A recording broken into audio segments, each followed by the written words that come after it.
Rural Americans deserve access to the best of what our country has to offer, especially health care. Across every state, every community, America's rural hospitals are the first line of defense, protecting our families, neighbors, and loved ones.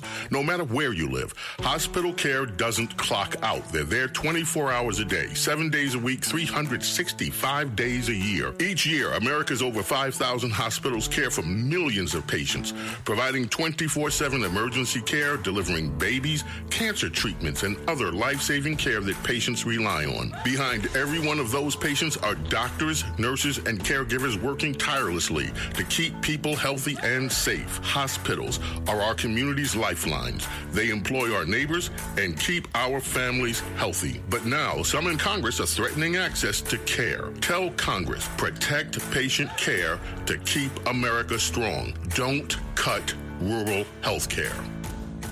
Listen, all you New Yorkers.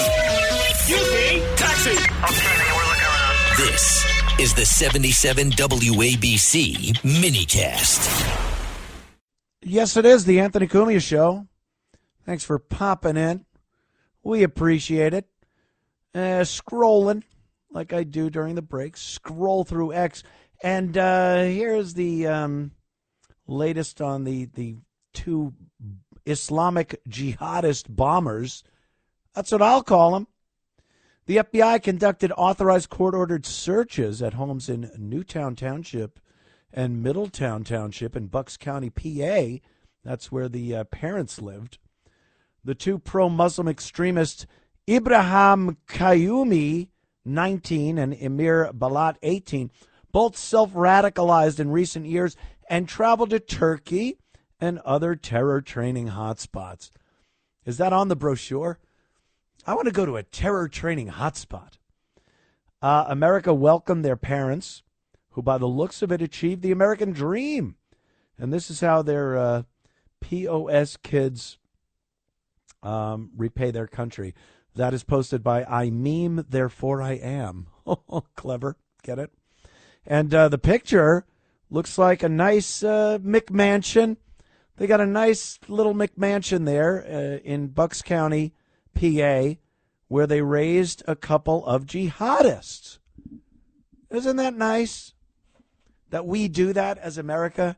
That we're obligated to do that for some reason? Oh, people want to come here? Oh, we have to let them. Why? Well, because. What are you, a bigot? Are you a phobe or an ist? We have to let them in. Why? Because we have to. Yeah, maybe not. Maybe not so much anymore. So sick of it. Well, let's hear Keir Starmer from UK over there. Let's hear him tell us why so many illegal migrants are coming to the UK. Which clip is that? Do you got it? I think we need to look at every aspect of illegal migration. Upstream, looking at the causes, which of course are often poverty, climate change, persecution. Look at the causes. Poverty, climate change, and persecution. When you see those giant boats full of 25 to 40-year-old men, even younger, teens, they're fighting age men. Not many women, not many kids. Is it poverty? Climate change? Did that dummy really say climate change? Do you think they're a little hot? Do you think they're feeling a little warm, so they decide to go to England and rape and pillage the UK? Climate change? It's Africa. It's hot. If you want a cooler climate, well, they picked Minnesota, at least the Somalis. So what, was it getting too cold? So they came to Minnesota? None of it makes sense, is what I'm trying to say. Keir Starmer is one of the worst leaders the UK has ever had. Even those other soy boys they've had before him, just terrible. Margaret Thatcher had more balls than this Keir Starmer guy. It's disgusting, disgraceful. I hear from so many wonderful people from the United Kingdom that watch this show or listen to this show. They watch my internet show, and they're beside themselves. They don't know how to react. How do I respond? There's no recourse. They can't do anything but watch their once the greatest kingdom on the face of the earth. And they just watch it going down the drain. And they can't do anything about it.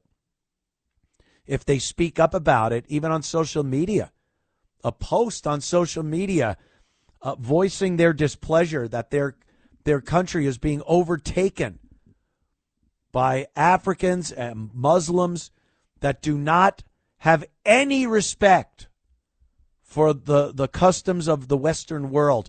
You say that, you will go to jail. I mean, we got it pretty bad over here.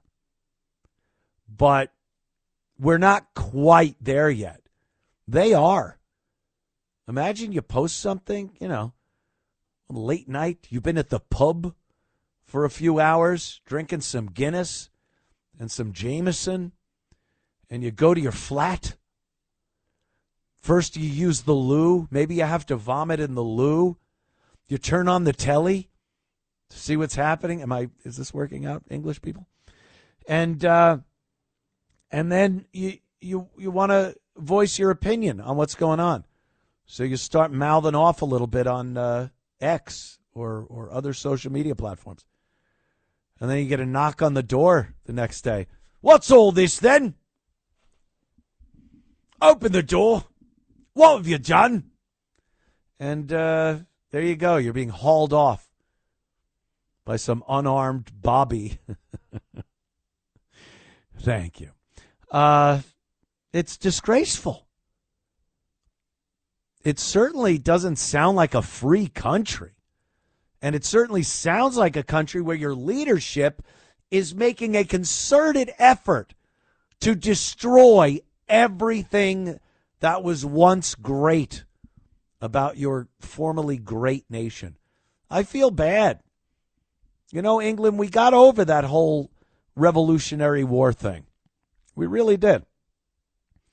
We kicked your ass.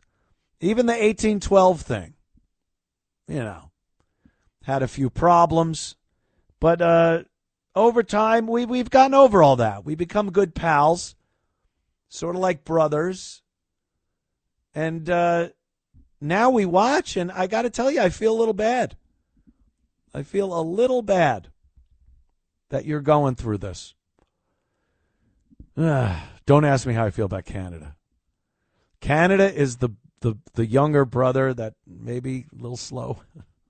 And you're like, he wants to come and hang out with me, but I can't bring him around my friends. It's just embarrassing. That's Canada. So I don't really care what happens to our friends north of the border. Don't really care. But England, you used to be great. What an amazing country. What an amazing kingdom, the UK. So you got Keir Starmer. You got your mayor of London. Just can't do enough for Islam.